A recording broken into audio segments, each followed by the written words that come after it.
energetic boys that start to like exercise and try to like build up their physique and try to improve their like physical ability. And like, was there any like street like division of that kind of like labor? That part, like gender wise. No, Okay, okay. no. I think like the title of this film is 청년경찰, right? And Yeah. 청년경찰, like I try to define what is 청년경찰 in essence, right? And I think Park Ha-sun character, who played the Medusa, right? I think she is the real quintessential like 청년경찰 in the sense that this is the lady, the girl who works after her like regular hours. She stays up all night to give these guys what is right, you know. Whereas the male producer tells them to go back to school and not do anything, you know, what is right for them, you know. So I really had fun making this film with her, like Park Ha-sun, the actress. She was great. Yeah, I think she provides the right example for what real police officer should be. I don't know if you agree with that, but that was my intention. Also related, but like about the ending, we get to see like their like these two police officers growth in a way. But we don't really get to like hear what happens to this girl like after they're being saved. So like, was that like intentional or was the ending intentional in a way? Which end? I mean like we only see these police officers return to the police academy and then get expelled. They sort of have this internal growth. But we don't really get to see like what happens after, the victims? like the savior thing. Yeah. Well, I think we're talking about a scene with Ho Jung, the character who gets kidnapped. Yeah, yeah. And there was a scene where, I mean, we were discussing whether maybe she comes back to police academy, but then like the running time, you know, there's an issue always. But I think I get this. I think this happened like a couple of years ago, right? And when you set up a story, like I'm not here to represent like everybody. Yeah, yeah. You know, I have maybe 100 minutes. There's an economy to it, and I think it's hard enough to squeeze two characters developing into something within 100 minutes. My goal was to have a female character who is complete. That's she, like I said, she serves as a perfect example of what a real police officer should be. I think victims were, but well, maybe if I do a sequel, maybe there could be a chance to do it, but it's like, because it's not a documentary, you know, I can't show everybody going back to their normal life, and, you know, that's what film is. You know? But I understand where you're coming from. Yeah, go ahead, Kristen.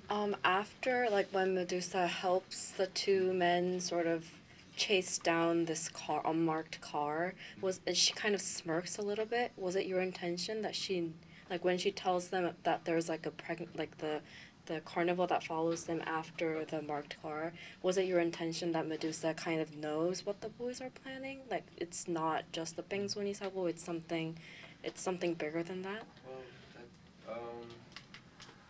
It's been a while since he made the film, so he's trying to remember also. I think maybe, I think that's...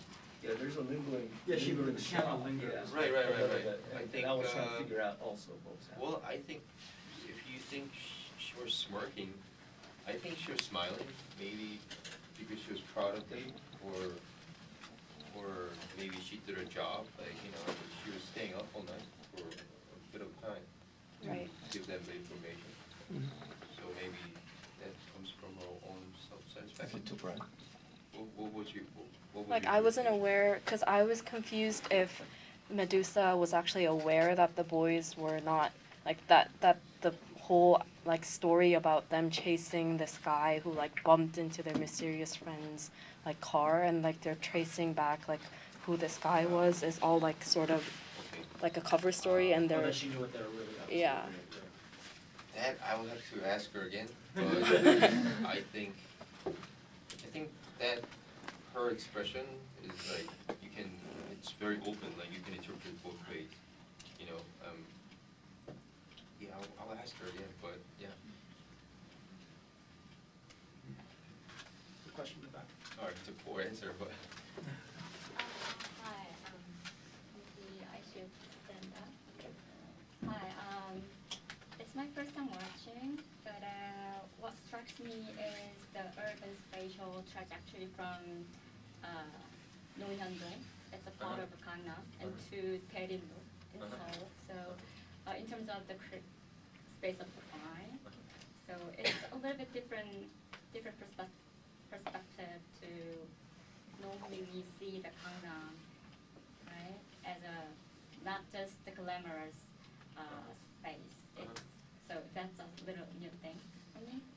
And but more than that, I am more sympathetic with the two male police academy students feels against the established generation, more privileged generation.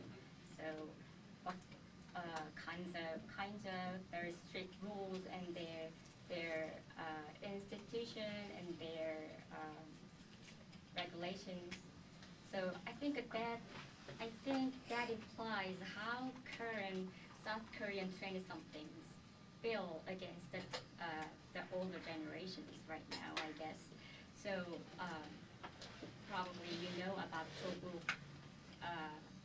things, you know, how the 20-somethings feel about the older generations. So how they frustrated or Okay. the, you know. Did you do any research? I mean, obviously this is not based on your own experience, right? The I did a lot of Yeah. research. Yeah. But actually, I was an officer in Air Force, and a lot of experience being a cadet. Well, I wasn't a cadet, but I entered the exam for to be an officer, lieutenant. I found striking similarity between what they do in police academy and what they do in what I did. Mm. So there's a lot of Yeah, there's elements. some tensions between But the students and Yes, institutions, yes, right? yeah. But I think I was a little bit disappointed to see the two 20-something male students. They eventually wants to become a cop and to stay at the police academy. So and they say they want to stay longer at school because they think they have more to learn. And the professors, they talk, they raise their students very well, like they kind of comment. So I think I thought the two male students tried to find their alternative ways to fight for the crime and to rescue the girls. But I think it's more, like they trying to be like the older generation. So you wanted to drop out of school? Not really, but I think there should be some other way to not just to be a cop things, narrative things. So What do they want to?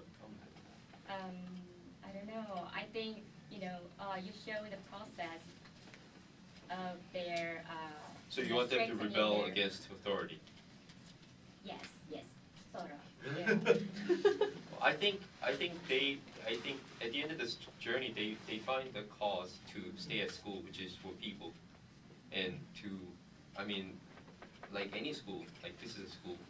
There's enough bullshit, right? But you have to take it because that's how you grow up, And when you grow up, you don't give that bullshit back to people. And Yeah, I felt that too in the film too. In the middle of the film, I thought that they tried to find something, alternative or maybe some different from their older generation of professors.